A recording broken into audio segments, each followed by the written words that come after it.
ದಕ್ಷಿಣ ಭಾರತದ ಮೊದಲ double decker ಫ್ಲೈಓವರ್ಗೆ ಈಗಾಗಲೇ ಕೂಡ ರಾಜ್ಯದ ಉಪಮುಖ್ಯಮಂತ್ರಿ ಡಿ.ಕೆ. ಶಿವಕುಮಾರ್ ಅವರು ಈಗಾಗಲೇ ಪ್ರಾಯೋಗಿಕವಾಗಿ ಒಂದು ಚಾಲೆಂಜನ್ನು ಕೂಡ ಕೊಟ್ಟಿರುವಂಥದ್ದು.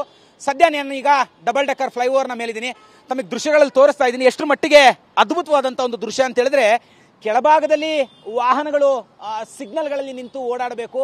ಅದರಲ್ಲೂ ಕೂಡ ಸಿಗ್ನಲ್ ಅಂದರೆ ಸಿಲ್ಕ್ ಬೋರ್ಡ್ ಸಿಗ್ನಲ್ ಅಂತ ಹೇಳಿದ್ರೆ ಜನರು ನಿಜವಾಗ್ಲೂ ಕೂಡ ಅಯ್ಯಪ್ಪ ಈ ಸಿಗ್ನಲ್ ಯಾವಾಗಪ್ಪ ದಾಟ್ತೀವಿ ಅನ್ನೋಷ್ಟರ ಮಟ್ಟಿಗೆ ಇಲ್ಲಿ ದೊಡ್ಡ ಮಟ್ಟದಲ್ಲಿ ಸಿಗ್ನಲ್ ಇರುತ್ತೆ. ಸೊ ಅದನ್ನ ತಪ್ಪಿಸಬೇಕು ಅನ್ನೋಂಥ ನಿಟ್ಟಿನಲ್ಲಿ ಈಗಾಗಲೇ ಕೂಡ ಕೆಳಗಿನ ಹಂತದಲ್ಲಿ ಒಂದು ವಾಹನಗಳು ಸಿಗ್ನಲ್ಗಳಲ್ಲಿ ನಿಂತು ಬೇರೆ ಬೇರೆ ಮಾರ್ಗಗಳಿಗೆ ಓಡಾಡಲಿಕ್ಕೆ ಒಂದು ವ್ಯವಸ್ಥೆಯನ್ನು ಮಾಡಿದರೆ, ಅದರ ಮೇಲ್ಭಾಗದಲ್ಲಿ ಈಗ ನಾನೇನು ತೋರಿಸ್ತಾ ಇದ್ದೀನಿ ನಿಮಗೆ, ಇದು ಮೇಲ್ಭಾಗದಲ್ಲಿ ವಾಹನಗಳು ಓಡಾಡಲಿಕ್ಕೆ ಫ್ಲೈಓವರ್ ಅಂದರೆ ಇಲ್ಲಿಂದ ಅಂದರೆ ರಾಗಿಗುಡ್ಡ ಮೆಟ್ರೋ ಸ್ಟೇಷನ್ ಇಂದ ಆರಂಭವಾಗುವಂಥ ಈ ಒಂದು ಫ್ಲೈಓವರು HSR ಲೇಔಟ್ ಇರ್ಬೋದು, ಸಿಲ್ಕ್ ಬೋರ್ಡ್ ಇರ್ಬೋದು, ಮತ್ತೆ ಈಗಾಗಲೇ ಅಂದ್ರೆ ಏನು ಎಲೆಕ್ಟ್ರಾನಿಕ್ ಸಿಟಿ ಹೊಸೂರು ಭಾಗಗಳಿಗೆ ಅಂದ್ರೆ 3 ರ್ಯಾಂಪ್ಗಳನ್ನ ಕೊಟ್ಟಿರುವಂಥದ್ದು.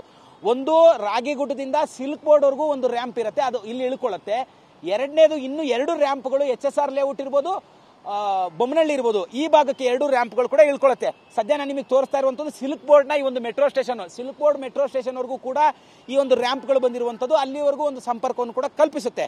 ಇದು ಒಂದಾದ್ರೆ ಇದನ್ನ 449 ಕೋಟಿ ರೂಪಾಯಿ ವೆಚ್ಚದಲ್ಲಿ ಈಗಾಗಲೇ ಕೂಡ ನಿರ್ಮಾಣ ಮಾಡಿರುವಂಥದ್ದು. ಸದ್ಯ ಇವತ್ತು ಪ್ರಾಯೋಗಿಕವಾಗಿ ಚಾಲನೆಯನ್ನು ಕೊಟ್ಟಿದ್ದಾರೆ. ಕಾರಣ ಏನು ಅಂತ ಹೇಳಿದ್ರೆ, ಇಲ್ಲಿ ABCDE 5 ರ್ಯಾಂಪ್ಗಳನ್ನ ನಿರ್ಮಾಣ ಮಾಡಿರುವಂಥದ್ದು.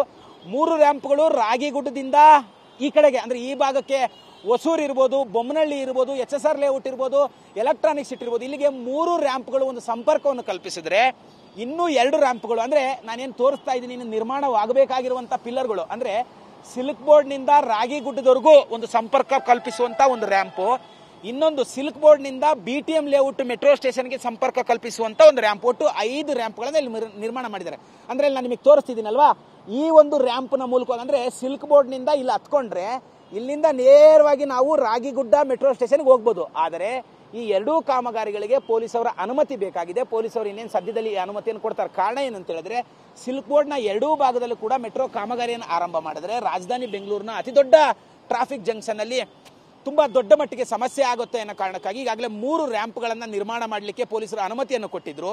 ಇನ್ನೂ 2 ರ್ಯಾಂಪ್ಗಳು ಅಂದ್ರೆ D ಮತ್ತೆ E 4 ಮತ್ತೆ 5ನೇ ರ್ಯಾಂಪ್ ನಿರ್ಮಾಣ ಮಾಡಲಿಕ್ಕೆ ಇನ್ನೇನು ಪೊಲೀಸರು ಒಂದು ಅನುಮತಿ ಬಾಕಿ ಇದೆ. ಸದ್ಯದಲ್ಲಿ ಈಗ ಅನುಮತಿಯನ್ನು ಕೊಡ್ತಾರೆ. ಈ ಒಂದು ಕಾಮಗಾರಿಯೂ ಕೂಡ ಆರಂಭವಾಗುತ್ತೆ. ಈ ಕಾಮಗಾರಿ ಆರಂಭವಾದ್ರೆ 1 ವರ್ಷದಲ್ಲಿ ಈ 2 ರ್ಯಾಂಪ್ಗಳು ಕೂಡ ನಿರ್ಮಾಣವಾದರೆ ಒಟ್ಟು ರಾಗಿಗುಡ್ಡದಿಂದ ಈ ಕಡೆಗೆ ಹೋಗ್ಲಿಕ್ಕೆ 3 ರ್ಯಾಂಪು, ಸಿಲ್ಕ್ ಬೋರ್ಡ್ ಇಂದ ರಾಗಿಗುಡ್ಡ BTM ಲೇಔಟ್ಗೆ ಹೋಗ್ಲಿಕ್ಕೆ 2 ರ್ಯಾಂಪು, ಒಟ್ಟು 5 ರ್ಯಾಂಪ್ಗಳನ್ನು ನಿರ್ಮಾಣ ಮಾಡಿರುವಂಥದ್ದು. ಇವೆರಡೂ ಕೂಡ 1 ವರ್ಷದಲ್ಲಿ ನಿರ್ಮಾಣವಾದರೆ ಒಟ್ಟು 5 ರ್ಯಾಂಪ್ಗಳು ನಿರ್ಮಾಣವಾದಂತೆ ಆಗುತ್ತೆ.